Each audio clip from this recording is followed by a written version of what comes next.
Let's go straight to our conversation with Bheki Hadebe, who's the ANC Whip of SCOPA in Parliament. You would have seen him today in that parliamentary inquiry. Mr. Hadebe, thank you so much for your time. You wrote to SCOPA asking Mr. Ruyter to appear, and I'm sure you've heard, the viewers tonight and their sentiments. Some saying that, through the tweets, that they believe that he's right to be concerned about his safety, but others concerned about his posture. How do you respond? Good evening to you and the viewers. Yes, indeed, if anyone's safety is under threat, I think he is right to be concerned. But there are measures in place to ensure his protection. And we have also alluded to that fact when we interacted with him. I think what is key and important for us to note is that these allegations are of a serious nature. He voluntarily went and conducted an interview, and for South Africa and the whole world to know and understand what is going on. He further implicated certain individuals and law enforcement agencies that did not do what they were expected of them to do at the time.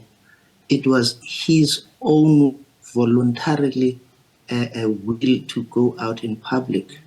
We were simply requesting him to assist us and to assist South Africans to get to the bottom of this and deal with issues of alleged corruption at Eskom once and for all.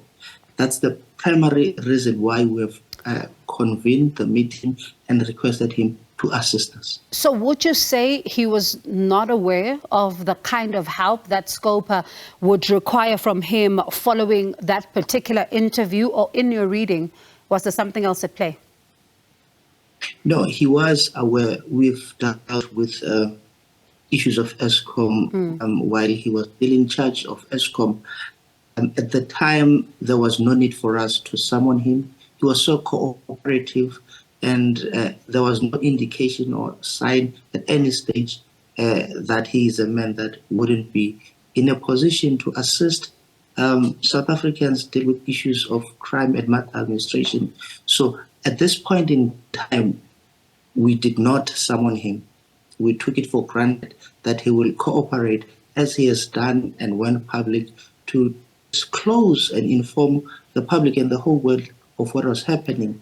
So now that we have found no joy and he has referred us to other stakeholders and law enforcement agencies, we are going to interact with all those that mentioned with an intention to get an understanding of where the issues are, where there are sensitivities in terms of issues being sub judice and investigation ongoing. We're not going to interfere with that. All we want is to ensure that there is accountability and oversight, consequence management for those who are stealing the public purse. And if action has not been taken, we are going to insist to find out why has certain things not been done, and those that are charged with responsibility to act, we're going to insist on them to do their work. That's the reason why he has been invited to appear to share with the nation what has happened, what has not happened, who has not acted on what, and then we follow those people. The responsibility of SCOPA is to ensure that where there is mismanagement and misappropriation of public funds, those that are implicated are held to account. Do you believe that as SCOPA, in hindsight, looking at what happened, you should have just summoned him? We believe in the rules of natural justice and out alteram partem rule. No one should condemn unheard. We shouldn't have expected him that he will be acting in the manner in which he did.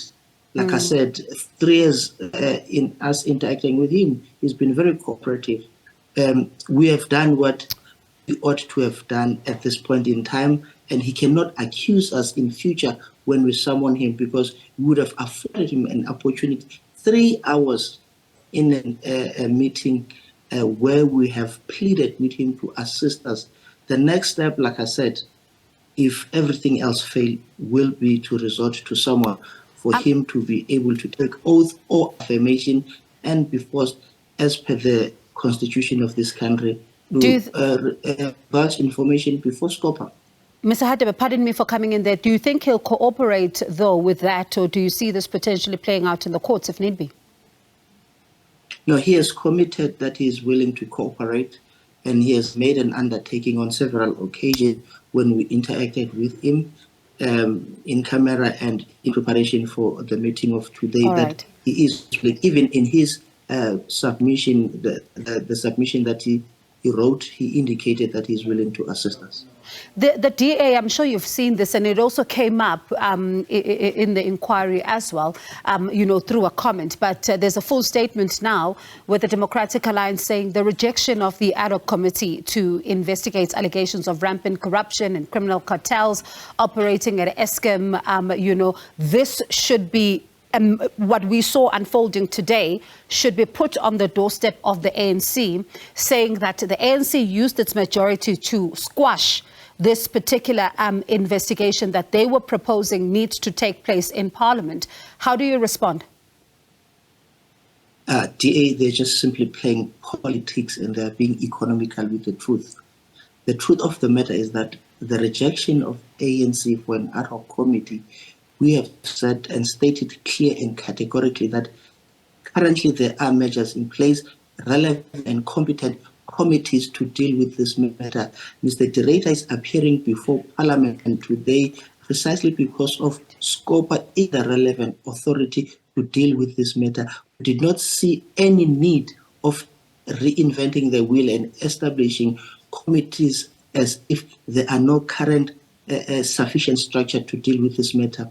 We have called him, he appeared before us. The next step is to interact with all other relevant authorities and individuals that are implicated to exactly get to the bottom of this. If everything else fails, we're going to invoke the Constitution and Powers and Privileges Act, including the rules that were adopted by Parliament of summoning him to appear before us, and he will be forced to divulge the information under oath in terms of the Constitution.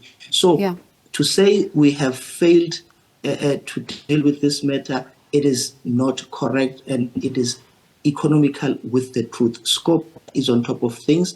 All other relevant committees, your public enterprise, minerals and energy, also has a right to deal with this issue in the area of their competence.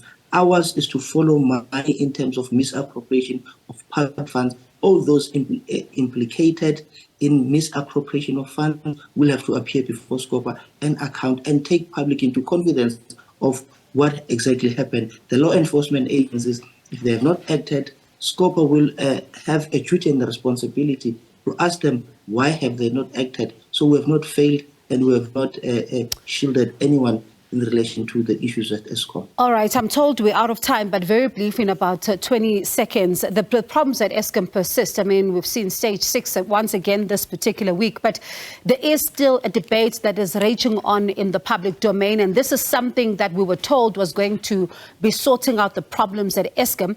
That is the appointment of the electricity minister.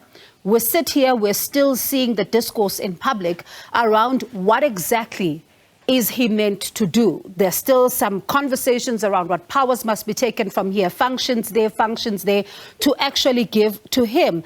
What is your view on all of this, particularly because you're in SCOPA and even in Parliament just as a whole? What is your view on this? Because South Africans are looking to see just how load shedding gets resolved. I am the whip of SCOPA in Parliament, responsible for public accounts. I know. Yes, I'm saying when the issues of the Minister of Electricity have to do with misappropriation of funds, that's where you can ask me the question. I'm asking in your capacity as an MP, though. You're watching this movie unfold. For a second, Park being the whip in SCOPA, be a member of Parliament, you're watching this unfold. In fact, earlier on today, you spoke about how South Africans want an end to load shedding. They're seeing stage 6. So just put SCOPA aside for a second, be an MP. You're watching this movie unfold. What are your thoughts?